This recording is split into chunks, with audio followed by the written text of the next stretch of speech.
On the morning of November 24, 2023, an emergency call reached the police in Warner Robins, Georgia. The victim's husband, Brian McManus, calmly and controllably reported that he had found his wife dead. According to him, it was a case of suicide. When investigators entered the couple's residence, they immediately realized that the scene did not match the version presented. Lucille Ann McManus, 63, was lying naked in her bed with clear signs of violence. There were severe head injuries, strangulation marks, and evidence of a struggle. No weapon was found at the scene. No trace that would support the hypothesis of a shooting. From the very first glance, it was evident that this was not a suicide, but a brutal murder. The husband's apparent tranquility in reporting the death only reinforced the sense that something terribly wrong had happened inside that house. Lucille Ann, or simply Ann, was known in her community as a generous, cheerful, and deeply devoted woman.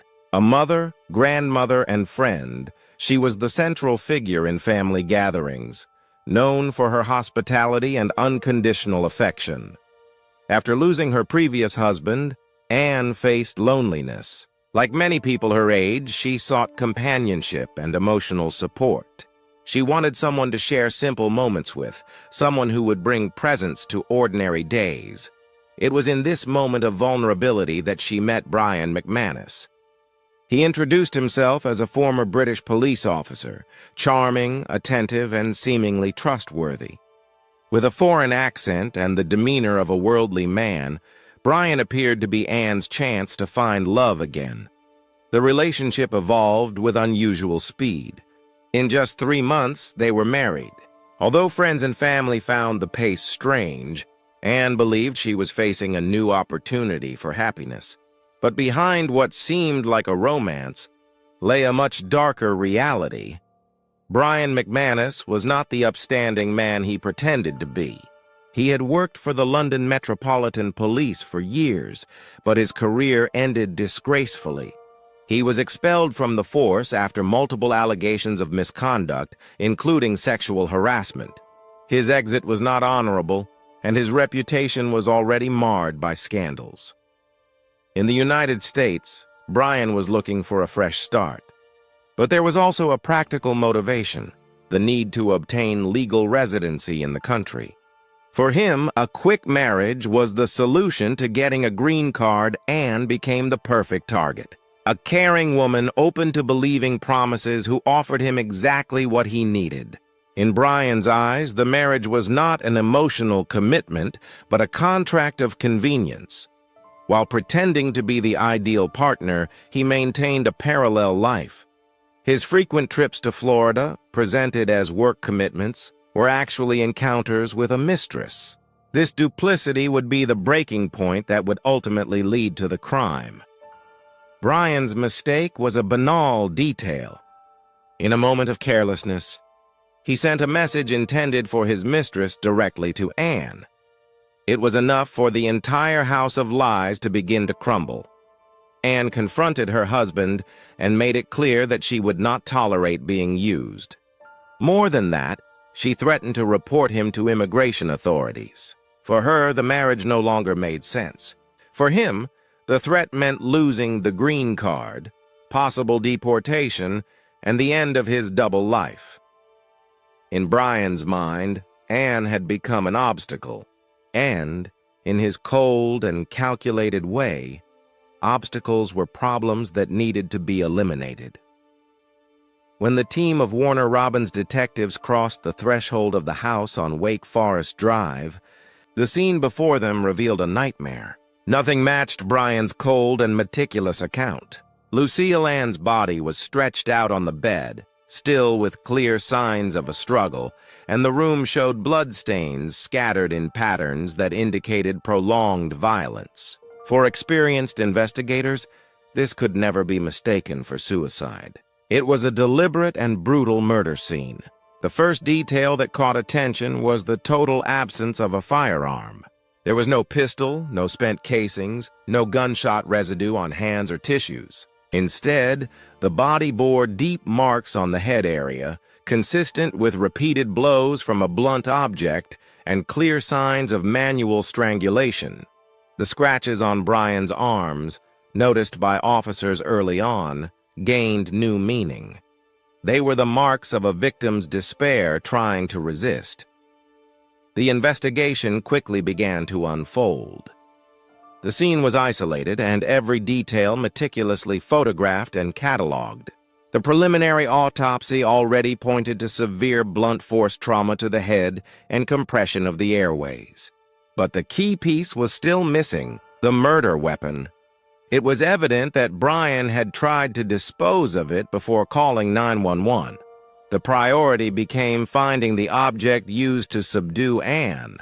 At the same time, Brian's behavior under scrutiny seemed increasingly out of sync. He showed no signs of shock, didn't ask about the forensic work, and didn't show concern for his wife. Instead, his mind was fixed on a single point: whether the police would consider him a suspect. This coldness, combined with the inconsistencies in his version, immediately made the investigation focus on him as the main perpetrator of the crime. The surrounding community collaborated from the start.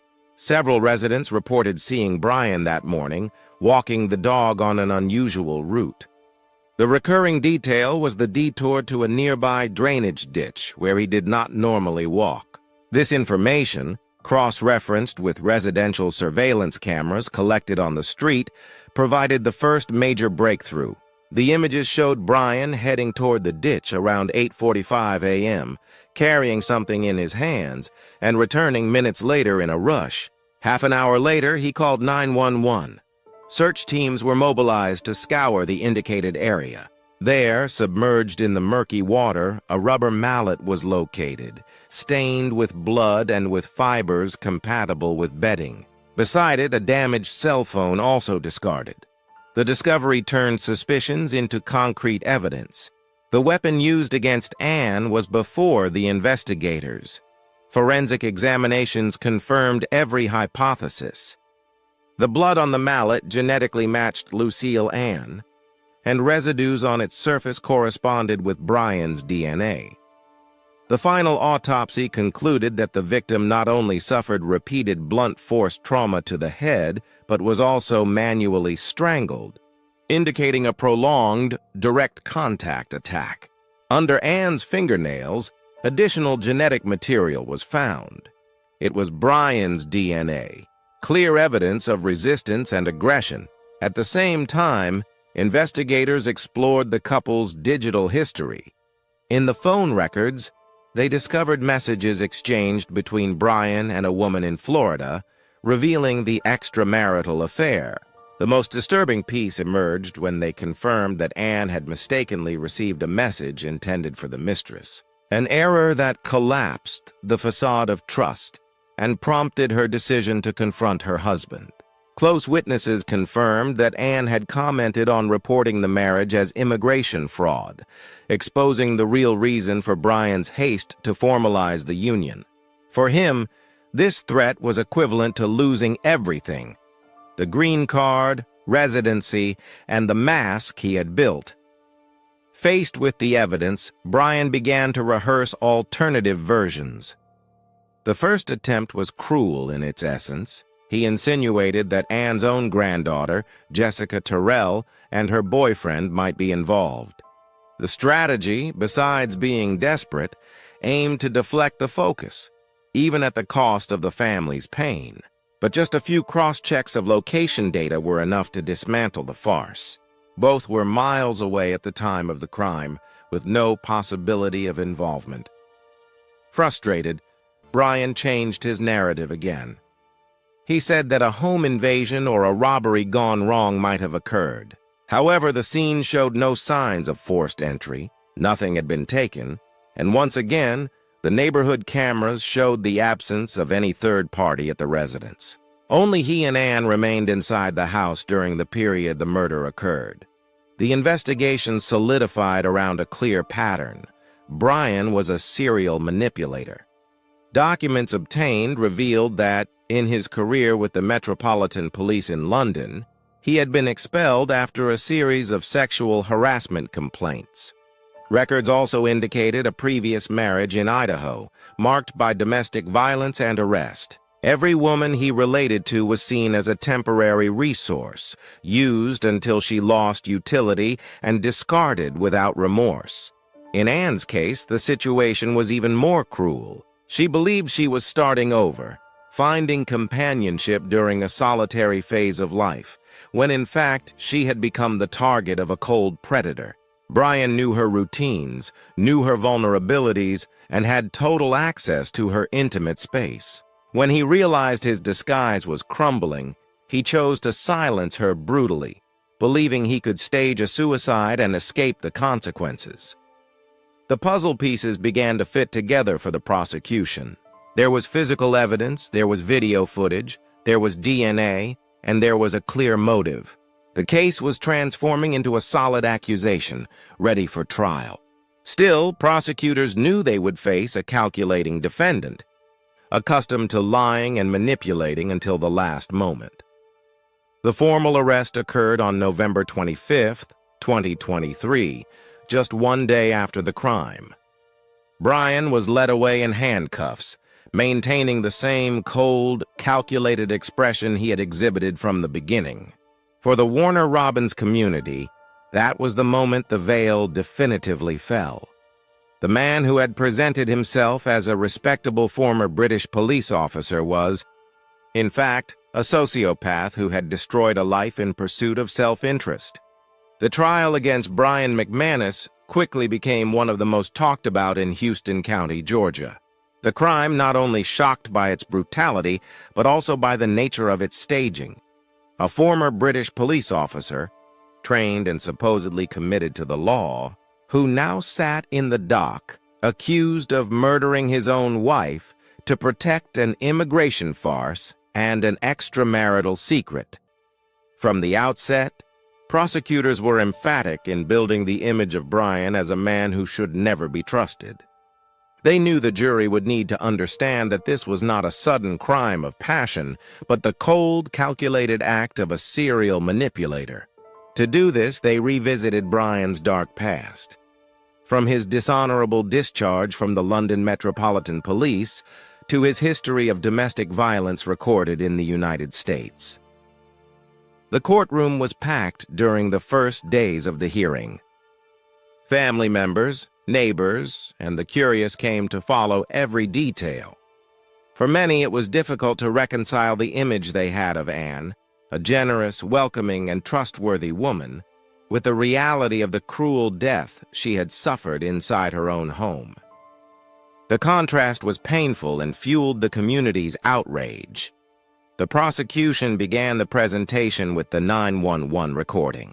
The audio, played in sepulchral silence in the room, showed Brian's controlled and artificial tone as he reported an alleged suicide. For the jury, the defendant's excessive calm in the face of his wife's body was interpreted not as the coldness of a former police officer accustomed to emergencies, but as evidence of staging. This detail would become one of the most impactful points of the accusation. Next, prosecutors guided the jury through the chronology of events. They showed the surveillance camera footage that captured Brian diverting from his morning route to discard the rubber mallet and the cell phone. This visual proof, direct and unquestionable, dismantled any alternative narrative.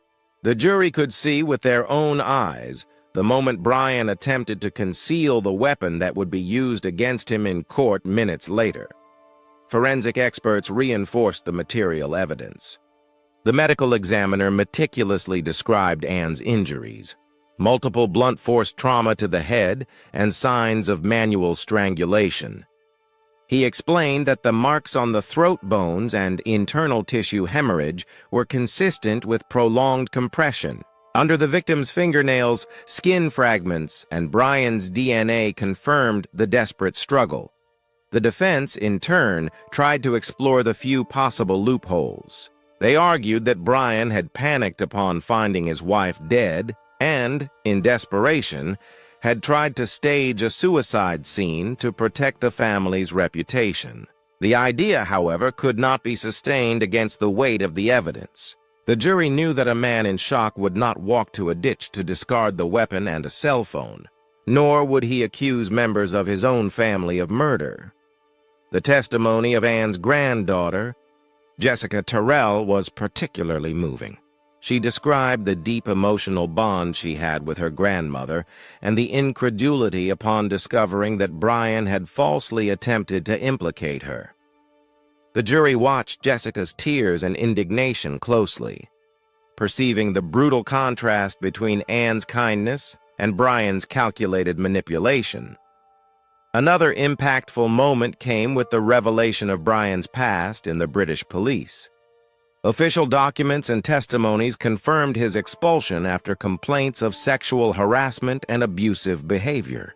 The prosecution emphasized that this pattern was repeating itself. He used his position of power to manipulate and exploit, whether as a police officer, husband, or partner. For the jury, it became clear that Ann had not been the first victim of his cruelty, only the last. The prosecution also explored the motive for the crime. The text messages between Brian and the mistress in Florida were presented in court, including the fateful message mistakenly sent to Ann. This was the catalyst that led to the fatal confrontation. The prosecution explained that, when threatened with the possibility of deportation and exposure of the immigration fraud, Brian saw his life built on lies about to collapse. For him, the solution was not to face the consequences, but to eliminate the only person who could report him. After weeks of hearings, the trial reached the deliberation phase. The jury took only a few hours to return with the verdict. Brian McManus was guilty of first-degree murder. The reading of the sentence occurred in absolute silence.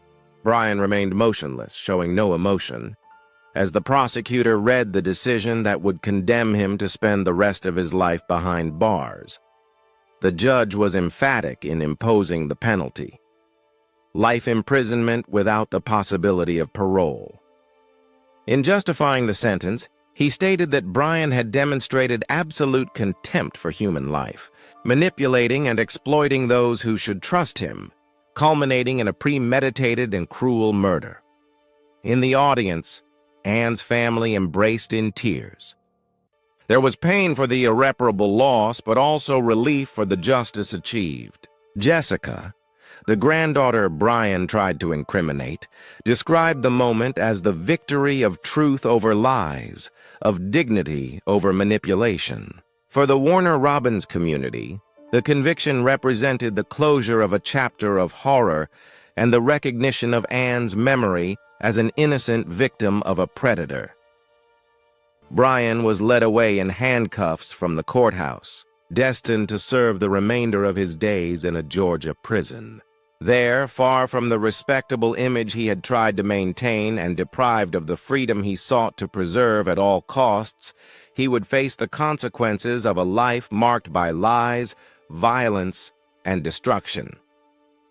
With the conviction of Brian McManus, the case that began as a poorly explained 911 call reached its definitive conclusion. But for the family of Lucille Ann McManus, there was no celebration. Justice had been done, yes, but her absence would remain forever. It was impossible to ignore that Ann had lost her life cruelly at the hands of someone she trusted. In the months following the trial, Warner Robins remained in shock. The town, known for its tranquility, still carried the weight of having been the scene of a crime that gained international repercussions. For many residents, Ann was remembered as a figure of genuine kindness, someone who always opened her home and offered companionship. Her violent death seemed like an attack not only against her person, but against the entire idea of trust and welcome she represented. The community organized vigils in her memory. Candles lit the night in front of the family home, and neighbors shared stories describing Ann as a pillar of generosity. For her grandchildren, especially Jessica, every memory became both precious and painful. The void left by her grandmother's absence was too deep to be filled. Meanwhile, the image of Brian McManus was completely deconstructed. What had once seemed like a respectable former British police officer was revealed to be a social predator, someone who saw women not as life partners, but as opportunities for manipulation. His history of harassment, abuse, and violence was exposed in detail. Each episode reinforced the idea that Anne had not been a victim of chance, but of a calculated pattern he had repeated over the years. For the prosecutors, this was one of the most important points of the case. The conviction not only held Brian accountable for Anne's murder, but also served as a warning about the danger represented by individuals with this profile. The legal community emphasized the importance of investigating backgrounds, recognizing signs of manipulation, and giving voice to previous victims. The legacy of the case also expanded beyond the courts. In support groups for women in abusive relationships, Anne's story began to be shared as an example of how kindness and trust can be exploited by narcissistic and sociopathic people. The narrative of her life was not reduced to tragedy, but was transformed into a message of alert. One must be attentive to the signs of control, inconsistencies, and patterns of isolation that many abusers use. In the academic environment, criminal psychologists analyzed Brian McManus's profile as a case study. His coldness on the 911 call, the attempt to manipulate the scene, and the choice to incriminate even family members were signs of classic psychopathic behavior, marked by an absence of remorse and the instrumentalization of others. These studies reinforced the idea that social predators do not emerge suddenly. They carry a history of destructive patterns, often ignored or minimized. For the family, the focus shifted to preserving Anne's memory with dignity. Jessica and other relatives organized community events in her honor, turning pain into action. Instead of allowing the violence to define her legacy, they sought to highlight her generosity, her dedication to family, and her capacity to spread kindness. At every gathering, they reinforced that Anne would not be remembered for what happened to her, but for how she lived. Meanwhile, Brian faced a harsh and irrevocable reality. Imprisoned in a Georgia cell, condemned to life without parole, he experienced the fate he tried to avoid at all costs. Away from society, without access to the manipulations that had kept him unpunished for so long, his image as a British ex-police officer had completely crumbled. There, he was no longer a man of authority. He was just another criminal convicted of murder. If you found this story compelling and want to follow more dark and true crime cases like this, don't forget to like this video, subscribe to the channel, and turn on the bell for notifications of new episodes. This case reveals how vulnerability can be exploited by cold and calculating individuals, and how trust placed in someone can be turned into a weapon. Anne sought companionship, affection, and partnership after the loneliness of widowhood. What she found was a predator willing to destroy her to protect a sham.